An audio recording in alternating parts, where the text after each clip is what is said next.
Punjabi radio USA पेश करता है अज दा दिन सिख इतिहास विच।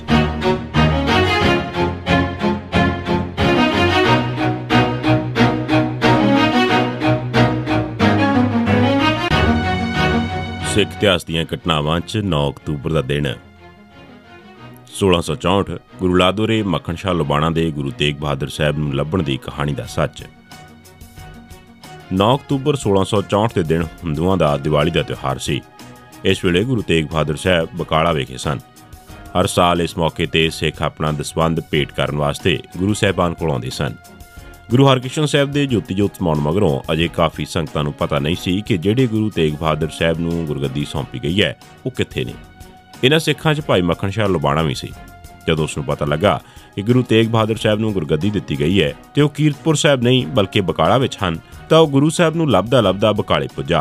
बकाले पुज्जण ते उसनूं अगों धीरमल दा एक एजेंट मिल पिया। उसनूं गुरु साहब नूं मिलाउण दा झूठ बोल के धीरमल दे डेरे ते लै गया। मक्खन शाह हर साल 100 मोहरां गुरु दरबार च भेंट करदा सी। धीरमल नूं वेखदिआं ही मक्खन शाह नूं शक पै गया कि बंदा गुरु तेग बहादुर साहब नहीं हो सकदा। इस करके उसने धीरमल नूं सिर्फ 5 मोहरां भेंट कीतियां। पर जद धीरमल ने वो 5 मोहरां चुप करके बोझे विच पा लईआं तां भाई मक्खन शाह ने पुछया कि की तुसीं ही गुरु तेग बहादुर साहब हो। ये सुन के धीरमल दा एक चेला बोलिया, ये गुरु धीरमल जी हन। ये सुन के मक्खन शाह एकदम उथों आ गया। इस मगरों उसने कोशिश करके घुमदियां फिरदियां गुरु तेग बहादुर साहब नूं ही लभ लिया ते अपने साथियों नूं सदन वास्ते उच्ची उच्ची बोलना शुरू कर दिता, गुरु लादोरे। हुण सारे लोग धीरमल अते होरनां दंभियां नूं छड्ड के गुरु साहब वल आउणे शुरू हो गए। उस दिन तो कुछ सिख 9 अक्तूबर का दिन हर साल गुरु लादोरे दिन वजों मनाउंदे ने। हालांकि गुरु साहब गुआचे जां लुके होए नहीं सन, पर मक्खन शाह नूं उन्हां दा पता नहीं सी ते धीरमल दे चेले सारे सिखां नूं गलत दस के उस कोल लै आउंदे सन। 1839 महाराजा खड़क सिंह दा सलाहकार चेत सिंह बाजवा कतल। 9 अक्तूबर 1839 नूं ध्यान सिंह डोगरा की अगवाई हेठ कौंसल के कुछ मैंबर खड़क सिंह के कमरे च दाखिल होए। उन्होंने चेत सिंह बाजवा नूं लभ के खड़क सिंह के सामने कतल कर दिता। खड़क सिंह रो रो के चीख चीख के रोकदा रहा, पर ध्यान सिंह ने अपने हत्थीं चेत सिंह नूं कतल कर दिता।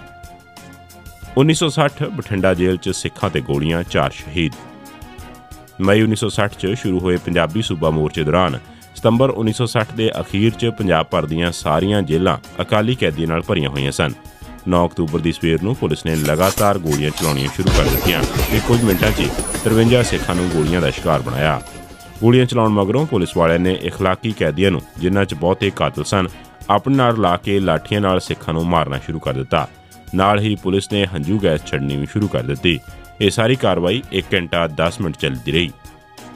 1985 राजीव फौज ते गोली चलाउण वाले सिख नहीं छड्डांगे। जद सिखां दी रिहाई की गल चली तो इसनूं रोकण वास्ते राजीव ने 9 अक्तूबर नूं बयान दिता कि सरकार फौजियां उत्ते गोली चलाउण वालिਆਂ नूं छड्डण दे खिलाफ है, इन्हां नूं रिहा नहीं किया जाएगा। 1992 हरजिंदर सिंह जिंदा ते सुखदेव सिंह सुखा नूं फांसी दित्ती गई। जून 1984 च दरबार साहब ते हमला करन वाली फौज के मुखी जनरल वैद्या नूं 10 अगस्त 1986 के दिन पूना च गोलियां मार के मारन के दोष च 9 अक्तूबर 1992 के दिन हरजिंदर सिंह जिंदा वासी गदली नेड़े जंडियाला अमृतसर ते सुखदेव सिंह सुखा वासी करनपुर नेड़े गंगानगर राजस्थान नूं पूना जेल च फांसी दित्ती गई। पर उन्हां दी आखिरी ख्वाहिश सी कि उन्हां नूं खंडे दी पहल दवाई जावे, जो कि पूरी ना की गई।